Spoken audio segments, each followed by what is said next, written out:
নমস্কাৰ শ্ৰদ্ধা শিক্ষাগুৰুসকল। অইন বছৰ দৰে এই বছৰ আমাৰ বিদ্যালয়ত পেট হ'বলৈ গৈ আছে। পেট মানে পিৰিয়ডিক এছেছমেণ্ট টেষ্ট। গতিকে এই পেটত অৰ্ডাৰখনত কি বিষয়বস্তু দিছে, যিটো আমি শিক্ষকসকলে জানিবলগীয়া আছে, সেইটোৰ বিষয়ত আজি ভিডিঅ'টো। গতিকে পেট আমাৰ যোৱা বছৰ বা আগত যি ধৰণে হৈছিলে সেই ধৰণে হ'ব। আমাৰ পেট আৰম্ভ হৈ যাব আপোনাৰ 9 তাৰিখৰ পৰা, এই মাহৰ 9 তাৰিখৰ পৰা, আৰু এইটো 16 তাৰিখলৈকে চলিব। গতিকে 9 তাৰিখৰ পৰা 16 তাৰিখলৈকে আমাৰ বিদ্যালয়সমূহত পেট হ'ব।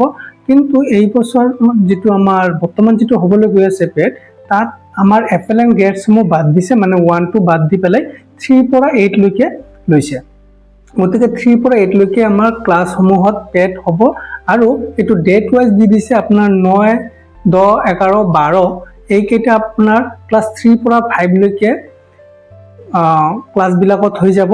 আৰু প্ৰথম দিনাখন 9 তাৰিখে আপোনাৰ মেথছৰ ওপৰত হ'ব, EVS-ৰ ওপৰত হ'ব 10 তাৰিখে, 11 তাৰিখে লেংগুৱেজ 1 আৰু 12 তাৰিখে লেংগুৱেজ 2। আৰু এইটো টাইম হ'ল 9:30 পৰা 10:15 লৈকে। ঠিক আছে, এইখিনি সময়ৰ ভিতৰত আমি এই পেটটো ল'ব লাগিব ষ্টুডেণ্টৰ। আৰু LP স্কুলৰ ক্ষেত্ৰত মানে ক্লাছ 3 পৰা 5ৰ যিমান ল'ৰা ছোৱালী আছে তেখেতসকলৰ ক্ষেত্ৰত ছাবজেক্ট ৱাইজ 10 মাৰ্কছ পৰি থাকিব, মানে 10টা কুৱেশ্যন থাকিব, 10টা কুৱেশ্যন থাকিব, আৰু 10টা কুৱেশ্যনৰ ওপৰত পাৰ কুৱেশ্যন 1 নম্বৰকে থাকিব। আৰু ক্লাছ 6ৰ পৰা 8 লৈকে যিটো হ'ব সেইটো হ'ল আপোনাৰ 16 তাৰিখে। আৰু তাত একদিনাখনে 3টা মানে যিকেইটা ছাবজেক্ট আছে গোটেইকেইটা ছাবজেক্টৰ ওপৰত আপোনাৰ পেট হৈ যাব, মানে 5টা ছাবজেক্টৰ ওপৰত আপোনাৰ পেট হ'ব, টোটেল 50 মাৰ্কছ। ঠিক আছে, আৰু এইটো 2 ঘণ্টা ল'ব লাগিব। 6ৰ পৰা 8 লৈকে যিকেইটা আছে এদিনতে ল'ব লাগিব গোটেইকেইটা এক্সাম।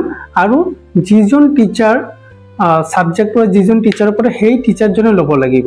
এতিয়া ME স্কুলৰ ক্ষেত্ৰত আৰু এটা কথা আছে, কুৱেশ্যনটো যে পাব, কুৱেশ্যনটো পাবলৈ হ'লে আপোনাৰ যি টেলি ক্লাছৰুম আছে বা স্মাৰ্ট ক্লাছৰুম আছে তাতে আপোনালোকৰ কুৱেশ্যনটো পাই যাব। IFP কিবাটোত পেনেলটোত 45 মিনিটছ আগত পাব বুলি কৈছে অৰ্ডাৰখনত। লগতে যিকেইটা LP স্কুলত হ'ব তাত যদি এই ফেচিলিটিটো নাই তেনেহ'লে আপোনালোকে ক্লাছৰুম বুলি যি এটা এপ আছে, যিটো আপোনালোকে প্লে ষ্টৰত গ'লে পাই যাব, সেই এপৰ জৰিয়তে আপোনালোকে কুৱেশ্যন পেপাৰটো পাই যাব। লগতে এইটো আছে যে হোৱাটছএপত আমি কুৱেশ্যন পেপাৰটো পায়ে যাওঁ, এক্সাম হোৱাৰ আগতে আমি কুৱেশ্যনটো পায়ে যাওঁ। তো এইটো আছিল আমাৰ নিয়ম, মানে কোনদিনাখন কোনটো ছাবজেক্টৰ ওপৰত আমাৰ পেট হ'ব সেইটো।